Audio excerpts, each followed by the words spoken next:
Hi everyone, thanks for sending through your markets that you would like me to analyze.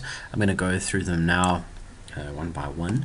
Not all of them look too good for me for much of an opportunity, but obviously, different traders are going to see different things. So I'll just give you my view and perhaps we can go from there. So let's start off with the Rand. So it was just a general sort of question on the Rand, what my thoughts on this, and I haven't spoken about it for quite a while. It's not really a pair that I trade. So what I try to do is kind of mock up something here, and I don't know, perhaps it should be something like that. The sort of this head and shoulders pattern, and the reason why I bring it up is not actually because I want to trade it. I didn't want to trade it when it was forming. I didn't like it for the simple reason that I just saw so many traders talking about it. Right, this big reversal pattern, and typically when lots of retail traders are talking about a pattern, it really just doesn't work out too well. Anyway, getting a bit off topic here, but I wasn't interested in this, and I guess the problem that you've got now, if you were interested in it, is what is this thing? Okay, this is kind of getting in the way, and I guess you could say, oh, it's part of the right shoulder, and maybe you're right. I don't know. I guess it doesn't really matter. So what do I think is going to happen here?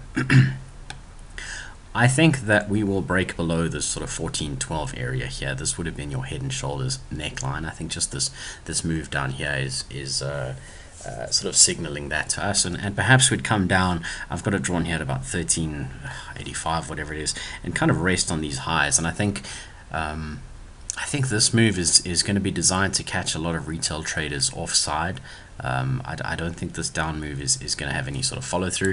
I mean, keep in mind, if you're trading this head and shoulders, you've got, what is that? That's about a Rand. Let's call it a Rand 50.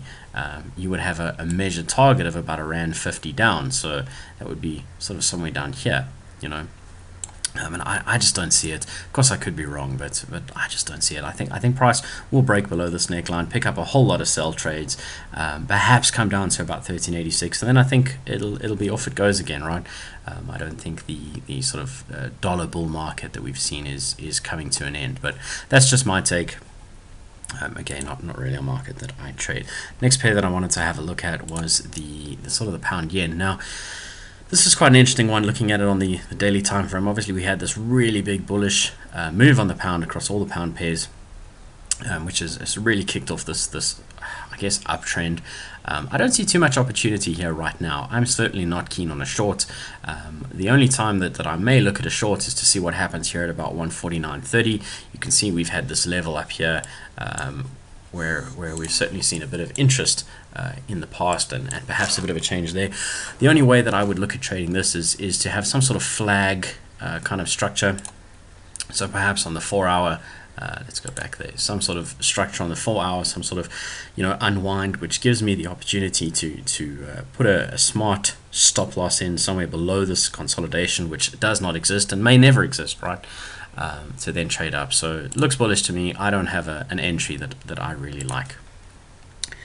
The euro was the next one. All right, let's have a quick look here. So the euro is an interesting one. I guess much like the pound chart. Actually, let me keep that backed up there. You could look at this and you could say, well, you've got a bottom over here, you've got another bottom there. This is a double bottom, and you may be right. Now, the technical definition is that only once this high in between the two lows is breached would this really be defined as a double bottom. But is there opportunity to trade to the long side? I think there probably is. It's not a market that I'm particularly interested in right now, but perhaps you could look at this sort of pin bar that I've got drawn here, okay, and you may be creating some sort of consolidation here, right? You can see yesterday's candles wick below it, and you've got this high, and perhaps this sort of structure here, price might bounce around in here for a bit and then break out, and that breakout might be an opportunity to trade. I guess if you were really aggressive, you could put a stop below the low of yesterday's candle, a buy above the day before's candle, and you'd have about 120 pips or so, and sort of try and trade it up. But I'd actually wait for this this consolidation to break out to either side. And the reason for that is, if we just look at this chart a little bit differently, and I'm not predicting prices going up. I work in probabilities. I very rarely make any predictions. I don't really see much point in it. But what you must also consider is that below this low, all right, there's going to be a whole lot of sell orders, at least stop orders, all right, and below this low here. So everyone that's getting long here, where are they putting their stops? That's what I'm trying to say to you. Okay, so everyone that's using this as an early bounce, some sort of double bottom, all their stops are down here. Okay, so keep that in mind. Another test to this level could get really interesting. We could break below, we could keep going. There's certainly a whole lot of orders sitting down here. So again, that's a bigger topic. I'm not going to get into that right now. Euro yen's another one. I was kind of looking at this. It's less defined, I think, even than the pound yen, even less defined than the euro. You know, if you kind of back this chart up, I mean, this is a daily time frame, so we've got this high, we've got a low, we've got this down move, and then we make a high here. We've got a higher low, but then we've got a higher high. So you know, are we in the start of an uptrend? It's just way too choppy for me to really look at. What I did find interesting is perhaps this box. All right, you can see on the way down, price got stuck in this area. So to give you the idea, the levels are about, I guess, 130.20, and on the lower side, I guess 129.30. So about 100 pips, give or take, and price is now pushing up into this box, and I think that might give you a bit of an opportunity, perhaps on the 4 hour. You can see how price sort of bounced around and it broke out, come back in, closed inside the box, and this is actually where I think the opportunity potentially lies. Closed inside the box after the breakout, all right, and had to go to the other side of the box before any sort of further breakout is likely. And I think you may be able to take a bit of a sneaky trade there, right? If you get a decent close inside this box, perhaps a retest of the lower level of this box, and then sort of a long trade up to the top side potentially. Not the easiest trade, but the idea is that the sort of the upper and the lower bounds of these boxes are where there are a lot more orders and a lot more interest, not in the middle area. I don't particularly like these. You know, there's so much chop. All right, just have a look at this. I mean, have a look at the previous sort of moves in here. So price moves down, and look how it just sits in these middle areas before it moves along, and not a pleasant trade. But I guess my point is that I think if it closes back in here, I think likely to go sort of higher. Alternatively, you may get a really nice rejection. So it doesn't look like this candle is going to reject, but perhaps the next one comes back down and closes down here, rejecting the box, and then I guess you could look for some sort of short trade, but certainly not the easiest markets to look at.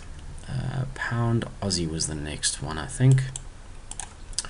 We've got it over here. So I had a look at the Pound Aussie, and the background structure. Let me zoom out a little bit here. The background structure was quite interesting to me. So we've got this big push up, bit of a consolidation, push up, consolidation, push up. So that's a really strong uptrend, right? And then what happens? Price sort of turns and falls. And the interesting thing to me is that it broke below.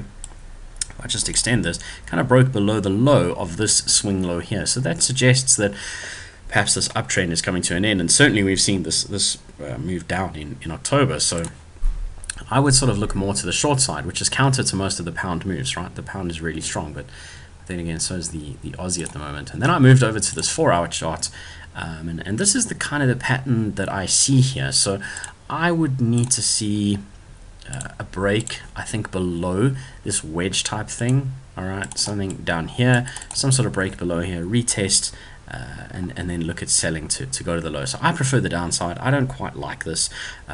You know, the structure could be invalidated, of course. You know, if I guess this level here, I guess if price were to come up and take out this sort of swing high, or even this sort of swing high, then I'd say, well, I was wrong, and definitely want to be looking for long trades instead. But for now, I prefer the downside.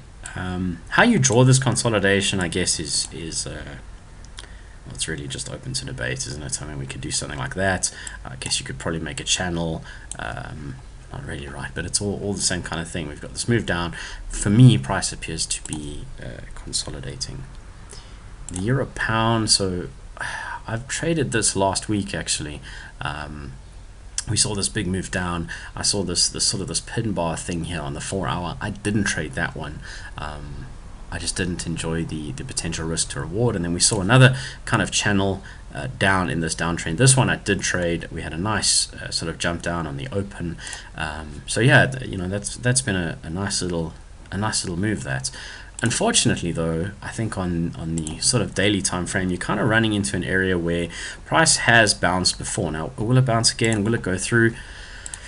who knows? Okay, I don't make any predictions. It looks like it's going to sort of slam on into there, but it may spend a bit of time consolidating without moving up. That tells you it's going to move lower. It may wick into this level and close really strongly, telling you that it's going to bounce. So right now, for me, I need to sort of wait and see. And then the last pair, I think, was the Aussie. Someone mentioned that my retrace down to I think it was 71.50 I've got in here is not likely to happen. Yeah, you know, I don't really make predictions on these things. This is just kind of the level where, given what we've seen, I would like to go long. I mean, there's no reason to say it would, okay, that it would get down there. So let's say price continues up and I don't get this opportunity to go long down here. No problem, right? I would look at something like this. So I've just marked this kind of this pin bar here.